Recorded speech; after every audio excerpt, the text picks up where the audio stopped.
She was supposed to meet someone special that night, 2 days before Christmas, at a restaurant filled with laughter and warmth. Instead, she sat alone, staring at a text that shattered her. "The deaf thing is more than I'm looking for right now." Her hands trembled. Her eyes burned. Maybe this was how her story ended. Ignored, rejected, alone. But then, 2 little girls with curly brown hair appeared at her table, and what they signed next changed everything. Before we continue, please tell us, where in the world are you tuning in from? We love seeing how far our stories travel. The bistro hummed with holiday energy. Couples sharing desserts, families celebrating early Christmas dinners, the clinking of glasses mixing with cheerful conversations. But at the corner table by the window, Lauren Bentley sat in crushing silence. 45 minutes she'd waited. Her water glass had been refilled 4 times. The sympathy in the waitress's eyes evolving from understanding to pity. She checked her phone again. 6:47 p.m. That's when she saw it. "Hey, can't make it tonight. Just realized this probably won't work out anyway. The deaf thing is more than I'm looking for right now. Take care." Her breath caught. The deaf thing. As if her entire identity could be reduced to an inconvenient detail, a complication he'd decided against. Lauren's throat tightened. She signaled for the check, trying to hold on to whatever dignity she had left. She should have known better.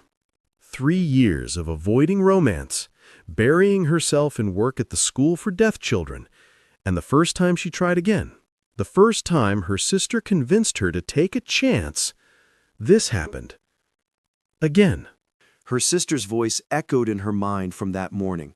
"Lauren, you can't hide forever. Michael wouldn't have wanted that for you." But her sister didn't understand. She couldn't understand what it felt like to explain your deafness over and over, to watch interest fade from people's faces when they realized loving you would require effort, adaptation, patience. As she dabbed at her eyes with her napkin, she didn't notice the 2 pairs of curious brown eyes watching her from across the restaurant.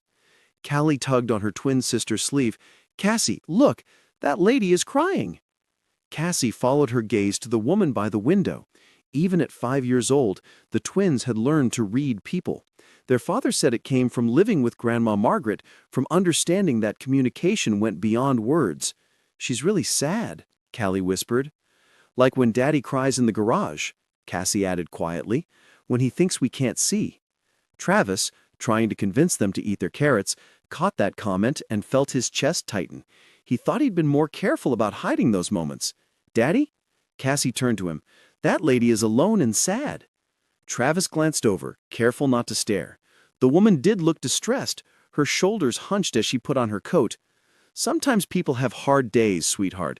We should give her privacy." "But it's almost Christmas," Cassie said, as if sadness wasn't allowed during the holidays.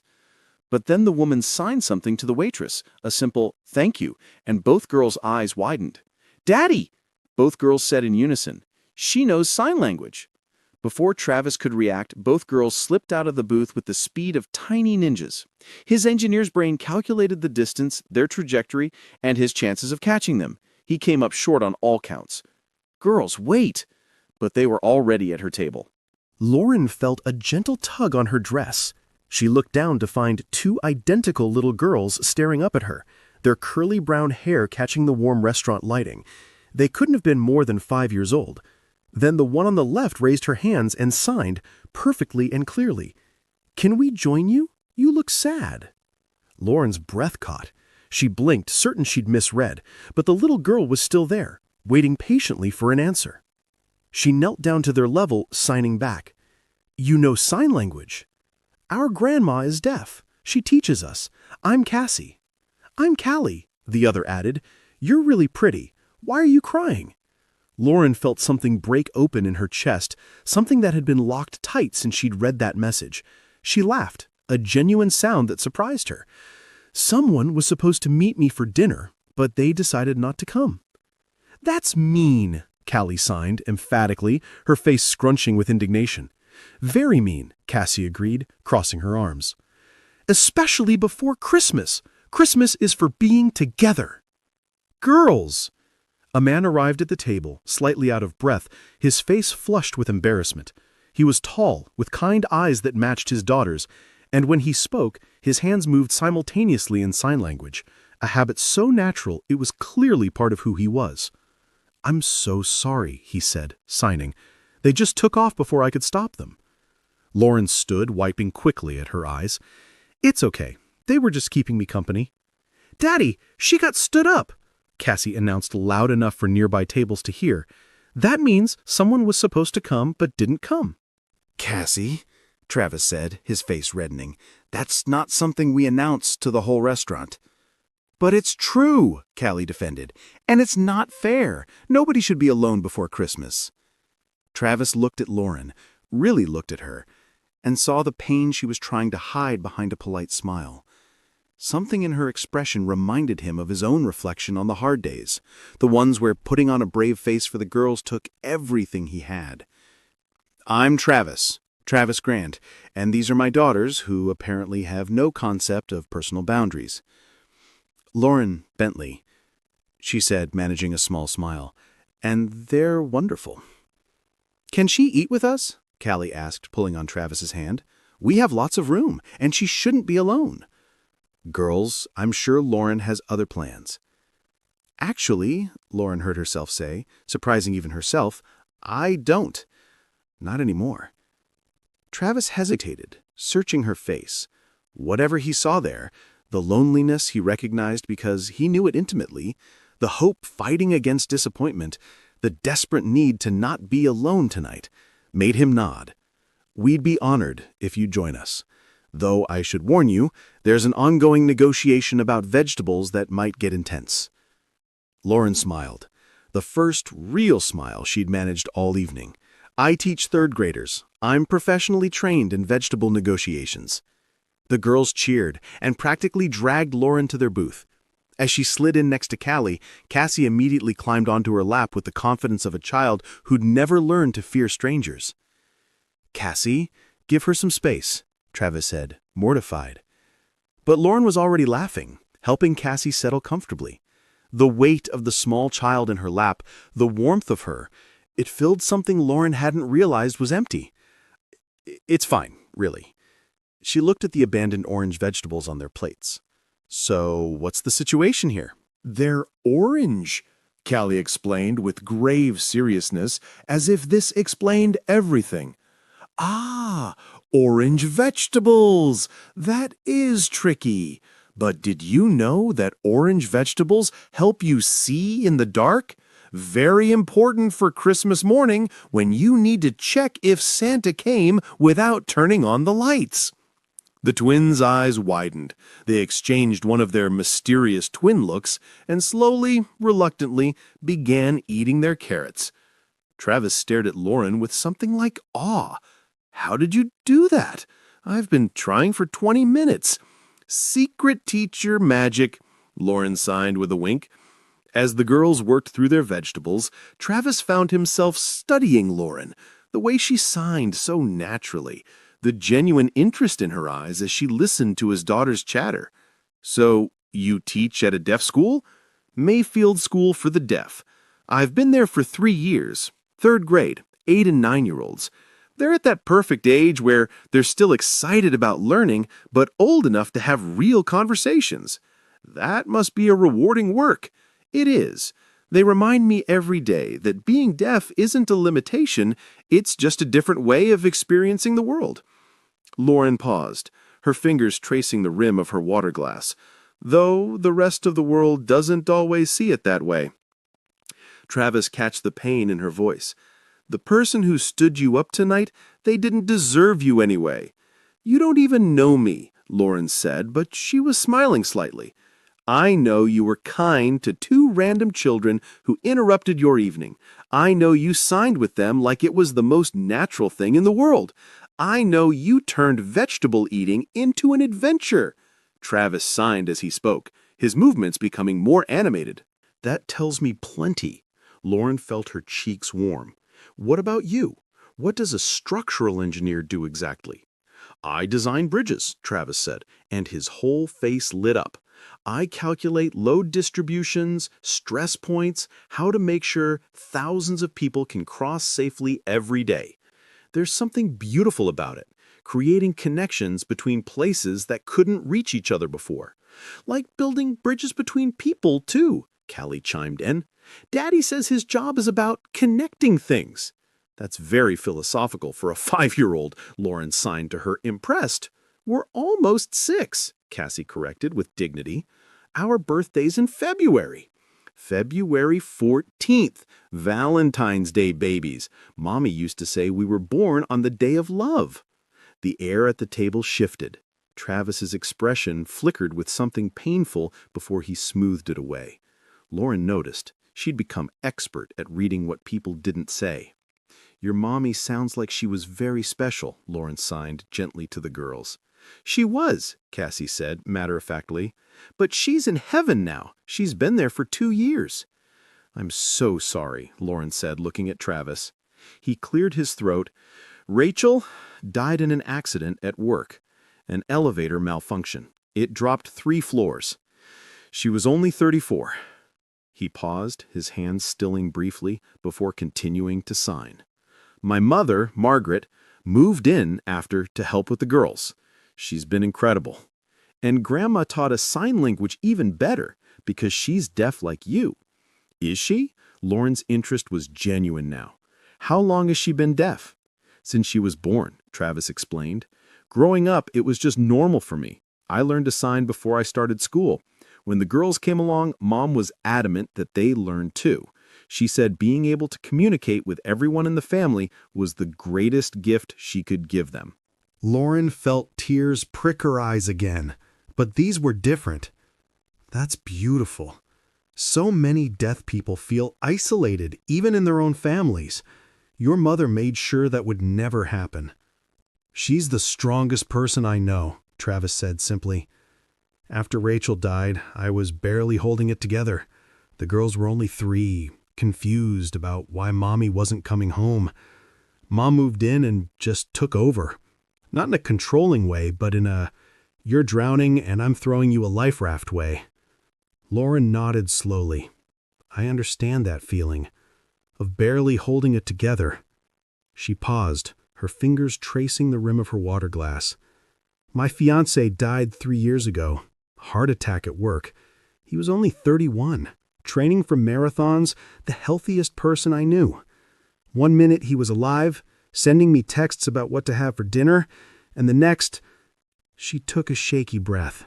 Travis waited quietly, not pushing. Then I just buried myself in work. Teaching became my whole life. But my sister kept saying I couldn't hide forever, that I was too young to give up on love. So tonight, she set this up, convinced me to try.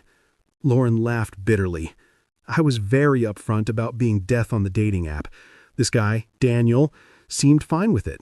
He said he'd always wanted to learn sign language, like it was some hobby he'd been meaning to pick up. But then he decided it was too much work, Travis said quietly. Exactly. Lauren's hands moved sharply as she signed. The message he sent was, the deaf thing is more than I'm looking for right now. Like I'm some complicated appliance he decided not to purchase. Travis felt anger flash through him. That's incredibly cruel. It's not the first time, Lauren admitted. After Michael died, I waited a year before I tried dating again. Every single time, once people realize what being with a deaf person actually means, learning sign language, dealing with captions, understanding that I can't hear them call from another room, they disappear, so I stopped trying. Until tonight, Travis said. Until tonight. Lauren looked at the twins, who were now building a tower out of sugar packets. And honestly, getting stood up was terrible, but meeting your daughters, that's the best thing that's happened to me in a long time. Callie looked up from her tower. Can you teach us a Christmas song in sign language? Right now? Lauren asked. Please? Both girls signed simultaneously, their eyes huge and pleading. Travis shrugged with a smile. You walked into this one. For the next 20 minutes, Lauren taught them Silent Night in sign language, their booth becoming a small island of joy in the busy restaurant.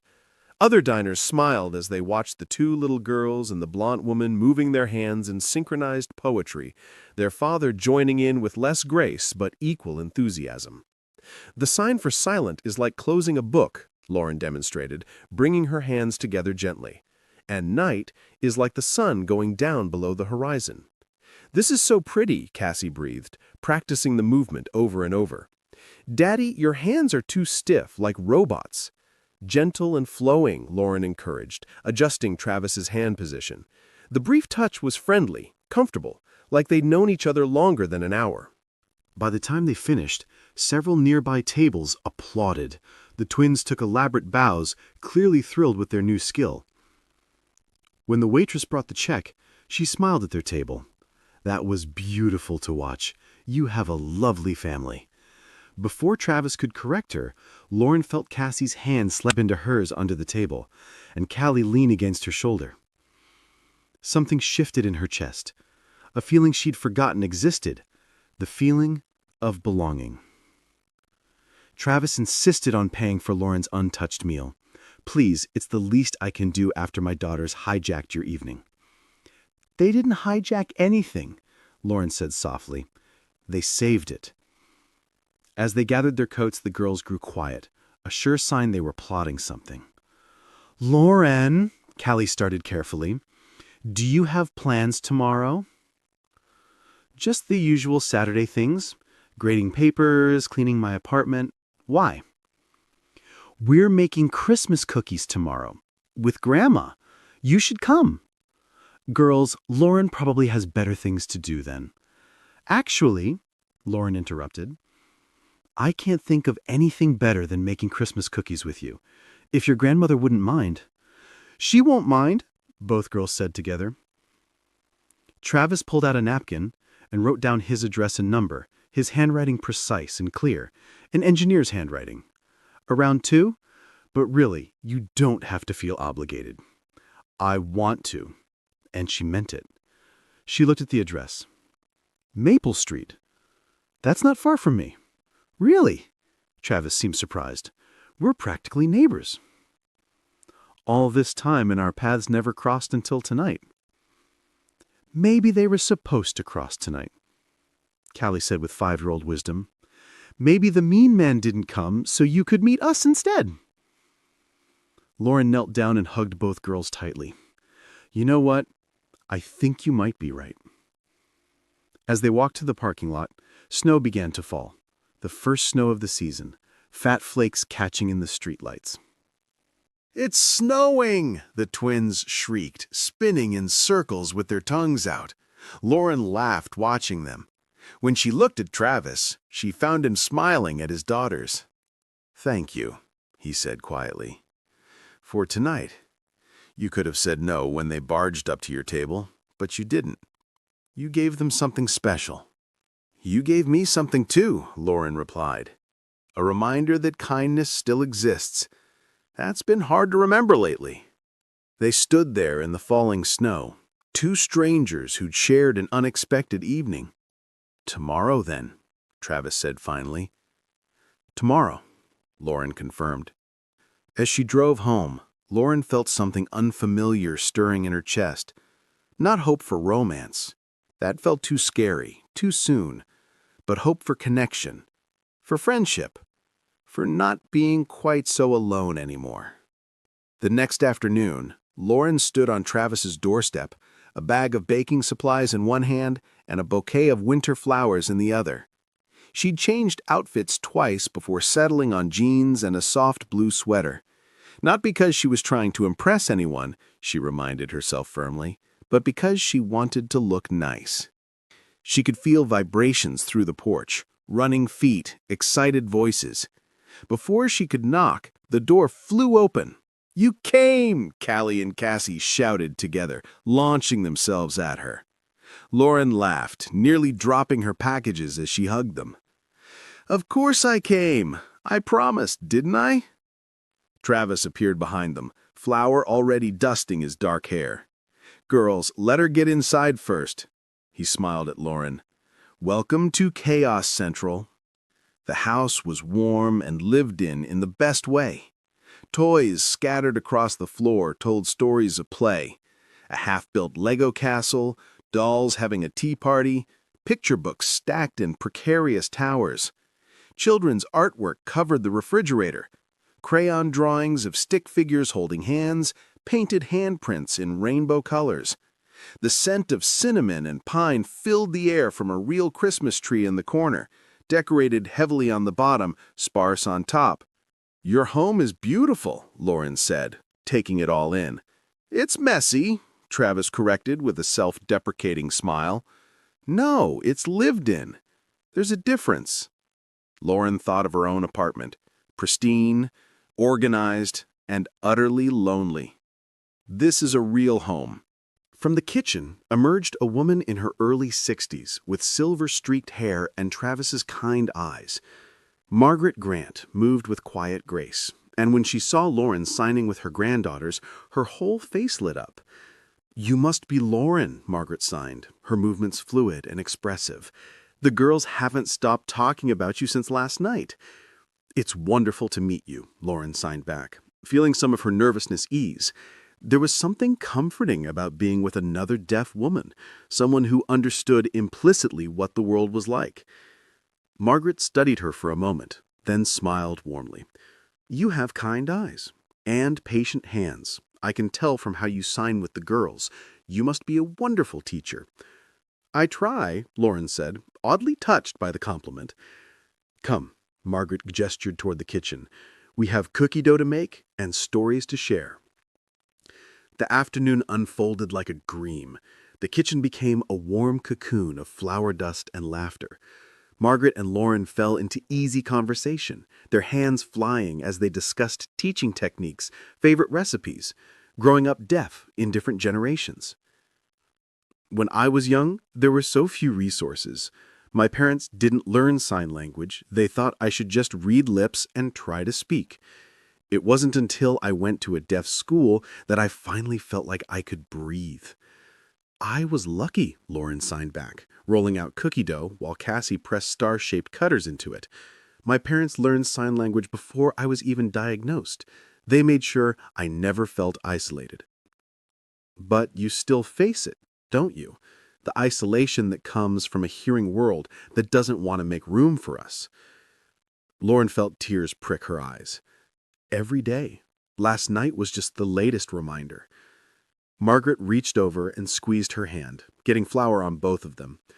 "Grandma says fools don't deserve cookies," Cassie chimed in, making both women laugh. Travis leaned against the doorway, watching this scene unfold. His daughters were covered in flour, carefully decorating cookies with intense concentration.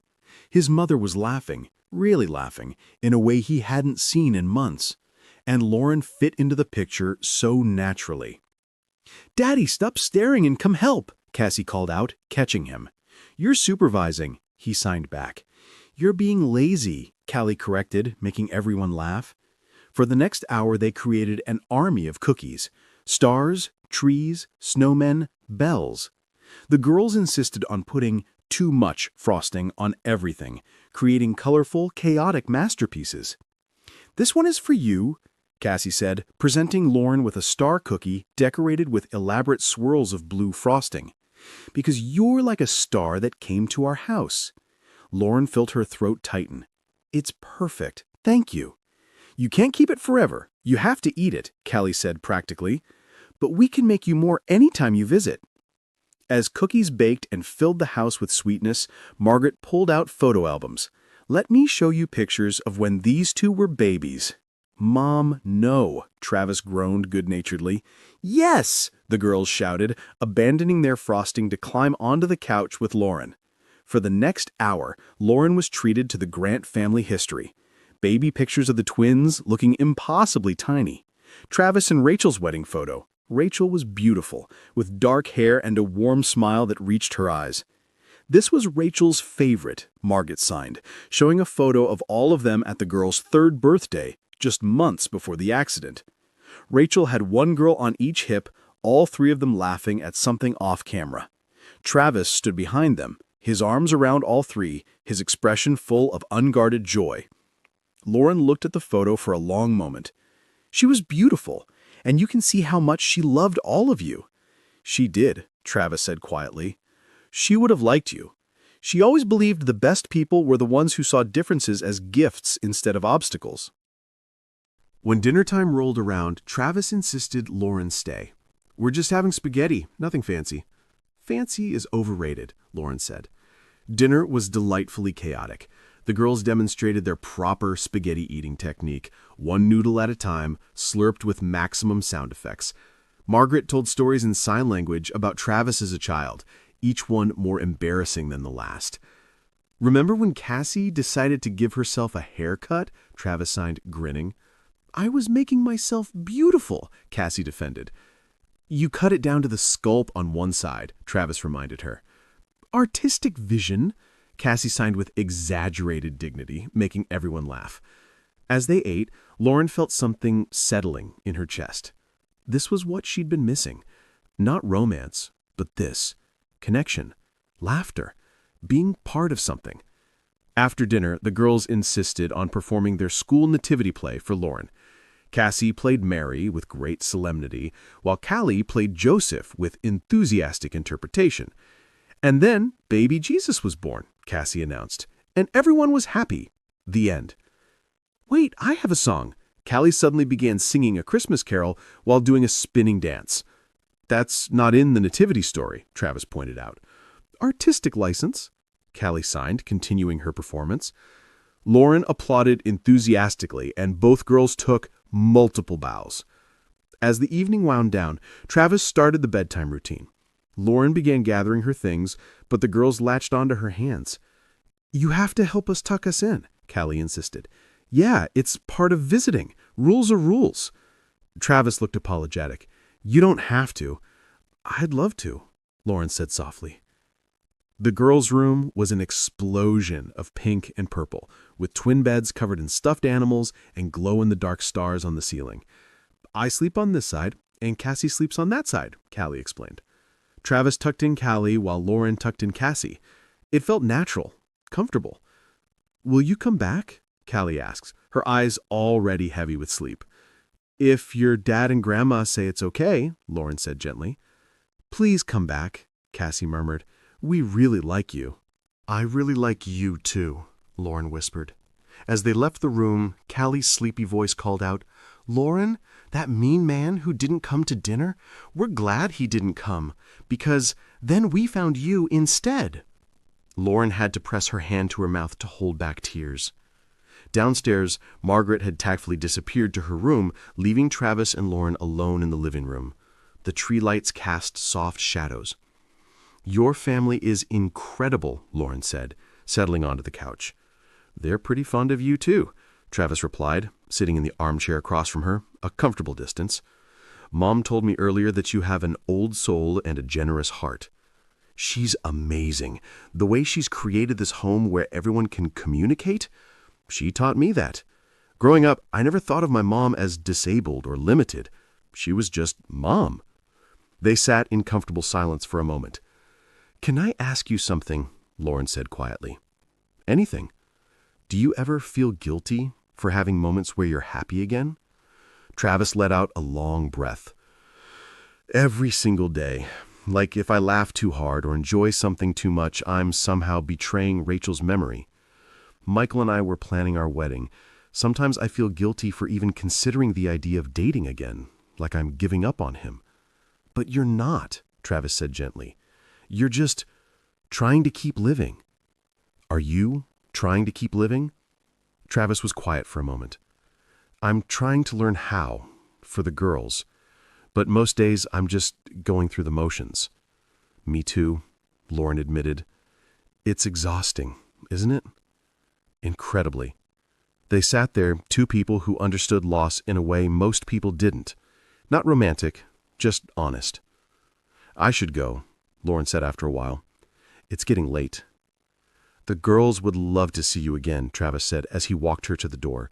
"If you'd like to come back sometime." "I'd like that. Maybe we could be friends? I could use a friend who understands." "Me too," Travis said with genuine warmth. Friends sounds perfect. Thank you for today, Lauren said. Thank you for coming back despite knowing exactly what you were getting into. They stood on the threshold, something unspoken hanging between them. Tomorrow, Travis said, the girls want you here by 9. They've scheduled present opening for 9:07. 9:07, very specific. They're their father's daughters. I'll be here. Her phone buzzed as she drove home. Mom wants to know what you'd like for Christmas breakfast. She's offering French toast, pancakes, or her famous cinnamon rolls. Tea. Lauren laughed, typing, cinnamon rolls, please, and tell your mother I'll bring orange juice. Mom says don't bother. We have enough orange juice to survive an apocalypse. The girls went through a phase. See you at 9:07 sharp. Inside her apartment, Lauren looked at her small tree with new eyes. Tomorrow she'd wake up alone, like she had for 3 Christmases. But then she'd drive to a house where people had decided she belonged. She thought about Michael, about the Christmases they'd planned that would never happen. I'm trying, she whispered. I'm trying to be brave.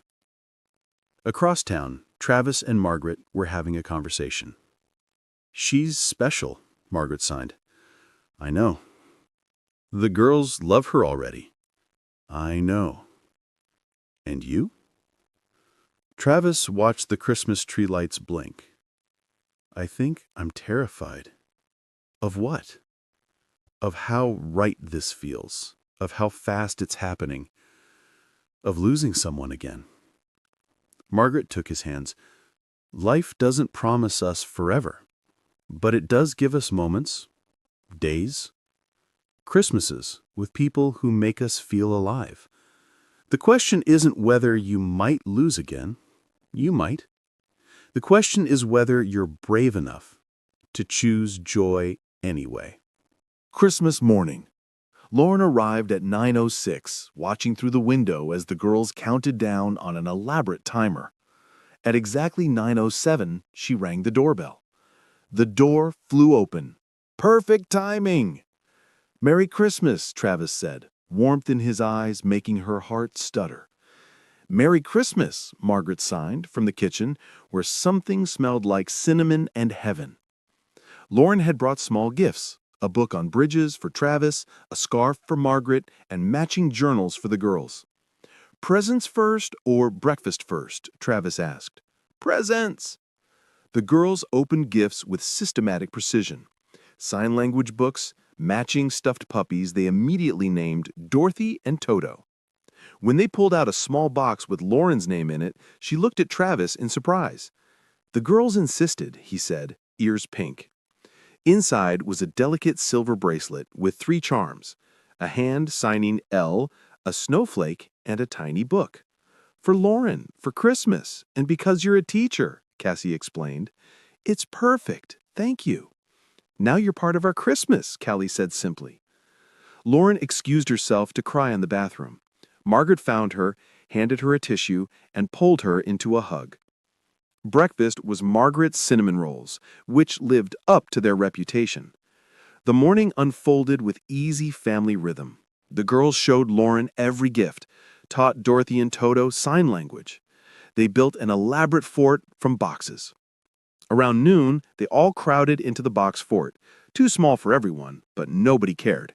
They drank cocoa, ate cookies, and the girls performed a dramatic retelling of Christmas Eve from the reindeer's perspective. And Rudolph said to Blitzen, "My nose isn't a disability, it's a superpower." By mid-afternoon, the girls' energy flagged. They curled up on the couch with Lauren between them and fell asleep watching a movie. Travis signed to her, "Sorry, they're using you as furniture." "I don't mind." Margaret snapped quietly a photo before disappearing. "They never nap anymore," Travis said softly. "Haven't in months. Should I move? They'd wake up and be furious they missed time with you." They sat in comfortable silence. Thank you for being here, Travis said. This is the first Christmas since Rachel died that's felt like joy instead of just going through the motions. Thank you for including me. You're not a stranger anymore. No, I'm not. When the girls woke, they insisted on teaching Lauren their favorite game, involving stuffed animals and rules that changed every 3 minutes. Dinner was leftovers eaten picnic style on the living room floor, because the girls declared the dining room too formal for Christmas. As evening drew in, Callie crawled into Lauren's lap. "Are you coming back after Christmas? Do you want me to?" "Every day." "Every day might be a lot, but often? Regularly?" "I teach until 3:30 most days. I could come by after?" The girls cheered. Travis looked at her like she'd just offered him the world. That evening, after the girls were asleep, Travis and Lauren stood on the back porch as snow fell. "This has been the best Christmas I've had in 3 years," Lauren said softly. "For us, too. The girls are happier than I've seen them in a long time, and I think I'm starting to remember what happiness feels like." "Me too," Lauren admitted. They stood in comfortable silence, just friends enjoying the peace of the moment. "Merry Christmas, Lauren." "Merry Christmas, Travis." Over the following weeks, Lauren became a regular presence in the Grant household. She came for dinners twice a week, helped the girls with homework, taught them new signs. She and Margaret bonded deeply over their shared experiences. But it was friendship. Comfortable, easy friendship. Travis would tell her about his bridge designs, and she'd share funny stories from her classroom. They'd laugh over the girls' antics and commiserate about the challenges of moving forward after loss. Sometimes Margaret would watch them and smile, seeing something they hadn't seen yet. But she said nothing.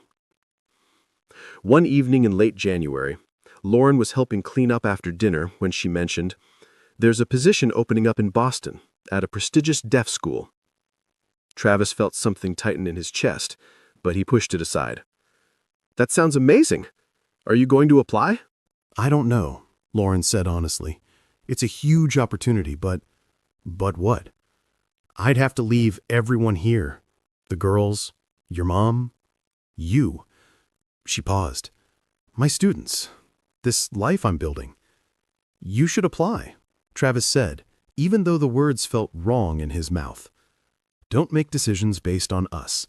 We'd miss you, but we'd want you to be happy." Lauren looked at him for a long moment. "When did you become such a good friend?" "When did you?" Travis shot back with a smile. But that night after Lauren left, Travis sat in his workshop staring at his bridge designs and realized something had shifted. Somewhere between friendship and something else. He wasn't ready to name it yet. Maybe she wasn't either. But it was there. In mid-February, the girls turned 6. Lauren helped plan their birthday party, making deaf-friendly adaptations so all their friends could participate. "Thank you," Travis signed to her as they cleaned up after. "They're amazing kids. You're doing an incredible job with them." "We're doing an incredible job with them," Travis corrected. "You're as much a part of their lives now as anyone." Lauren felt her heart skip. When did his words meaning more than they should? "Travis," she started, then stopped. "What?" "Nothing. Never mind." But Margaret, watching from the kitchen doorway, knew. She'd seen this coming for weeks. One evening in early March, about 10 weeks after they'd first met, Travis asked Lauren to come to his workshop. "I want to show you something," he signed. Inside was his current project, a pedestrian bridge for the city park. "This one's special," Travis explained. "It's just for people walking, connecting two sides of the park that have been separated by a ravine." Lauren studied the elegant design. "It's beautiful. I started it after Rachel died. I needed to create something about connection, about bridging gaps. I didn't realize until recently that I was designing it for myself too." "What do you mean?" "I was stuck on one side of a ravine, the side where Rachel died, where I was just surviving. But I'm starting to realize there's another side, a side where I can live again, where I can—" He trailed off. "Where you can what?" Lauren asked softly. "Where I can feel things again. Not just for the girls, for myself too." They stood in silence for a moment. Lauren, I need to tell you something, Travis said, his hands moving carefully.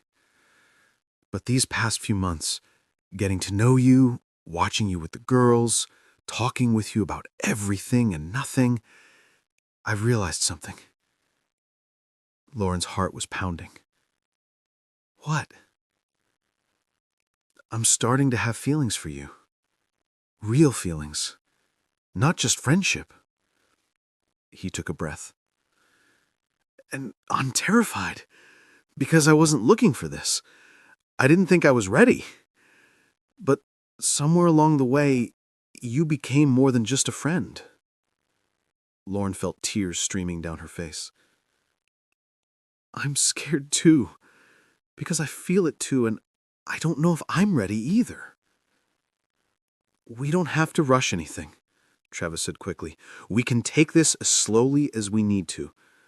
Or if you just want to stay friends. I don't want to just stay friends, but I'm scared. What if we try this and it doesn't work?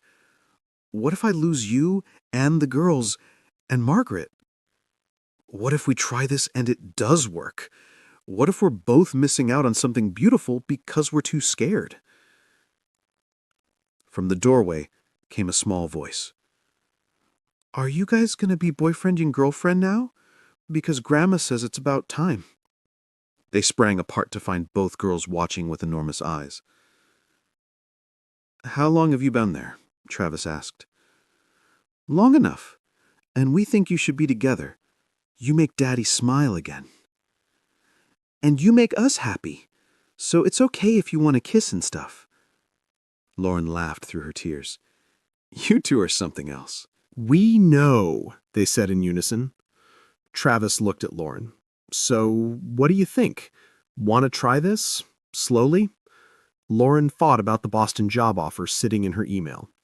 About 3 years of being alone. About 2 little girls who'd seen her crying and decided to help. About a man who'd become her best friend. Yes, she said softly. Let's try this. Slowly. They kept their word about going slowly. Their first official date was 2 weeks later. Dinner at a quiet restaurant, just the two of them. They held hands across the table and talked for hours. The same easy conversation they'd always had, but with a new warmth underneath. Their first kiss came a month after that, standing in his workshop late one night after the girls were asleep. It was gentle, tentative, both of them still scared, but willing to be brave. The girls were thrilled. Margaret was unsurprised. And slowly, carefully, Travis and Lauren built something new on the foundation of their friendship. 4 months after their first date, Lauren made her decision about Boston. She turned it down. Are you sure? Travis asked when she told him. I don't want you to give up opportunities because of us. I'm not giving up anything, Lauren said firmly. I'm choosing what I want, and what I want is here. My students, your mother, the girls, you. This life we're building together. Travis pulled her close. I love you, Lauren Bedley. I love you too, Travis Grant. From the living room came twin shrieks of joy. They had been eavesdropping again. 18 months after they started dating, 2 years after that first night in the restaurant, Travis proposed. It was a Tuesday afternoon, in the chaotic flour-covered kitchen, with the girls helping make bread. Lauren Bentley, he signed as he knelt down. You walked into our lives when we needed you most. You became our friend first, then so much more. You showed the girls that being different is beautiful. You taught me that my heart was big enough to love again. Will you marry me? The girls were practically vibrating with excitement. Lauren didn't hesitate. Yes. Margaret appeared from the other room, signing, "Finally!" with a huge grin. They married the following Christmas Eve, in their snow-covered backyard. Margaret walked Lauren down the aisle, both of them crying and signing, "I love you." They exchanged vows in 2 languages, promising to build bridges between any gaps they found, to choose each other every day. When they kissed, the girls cheered loud enough to startle birds from the trees. 5 years later, their home was even more beautiful.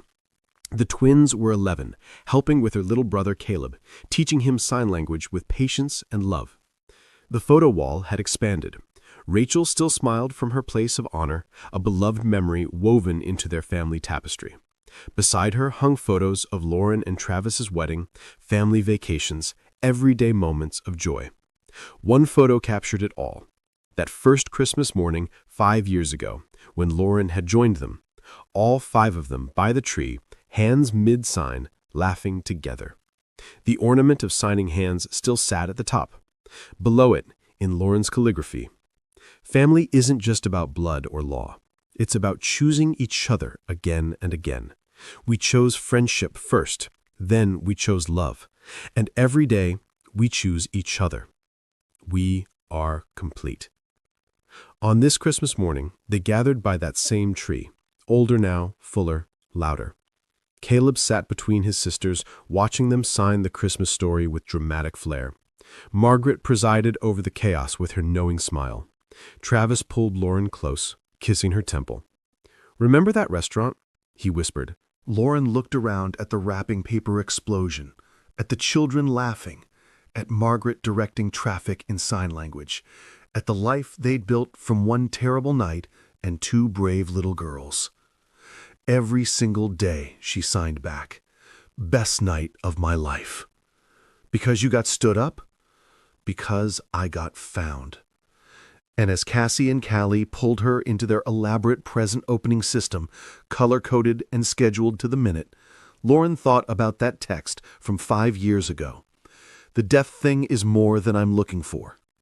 She smiled, because the man who'd sent it had been right about one thing. She was more than he deserved, more than he could handle, more than his small world could contain. She was a teacher, a wife, a mother, a daughter, a friend. She was deaf and fluent and brave and loved. She was complicated and beautiful and exactly enough for the people who mattered. She was home. "Mama, it's your turn to open a present," Caleb signed, pressing a lumpy, homemade package into her hands. Lauren unwrapped it to find a clay ornament the children had made together. 3 small handprints and the words, "We picked each other," painted in purple, green, and red. She looked at Travis through tears. He was crying too. "For the tree," Cassie explained, "next to the family hands at the top." "Because that's where the important things go," Callie added. Lauren pulled all 3 children into her arms, Travis and Margaret joining the embrace, and thought about how 5 years ago she'd been sitting alone in a restaurant, believing her story had ended. She'd been so wrong. It hadn't ended. It had just been waiting to begin. If this story touched your heart, share it with someone who needs to remember. The best love stories start with friendship. The strongest foundations are built slowly, and sometimes the people meant to change our lives arrive exactly when we need them, not as romance, but as connection, as understanding, as chosen family. Because at the end of the day, the best families aren't rushed into, they're built, brick by brick, choice by choice, day by day. Subscribe and be part of our Soul Lift Stories family, where every story lifts the spirit and reminds us that light always finds its way back. And if this moment moved you, share it, because sometimes sharing hope is the kindest thing we can do.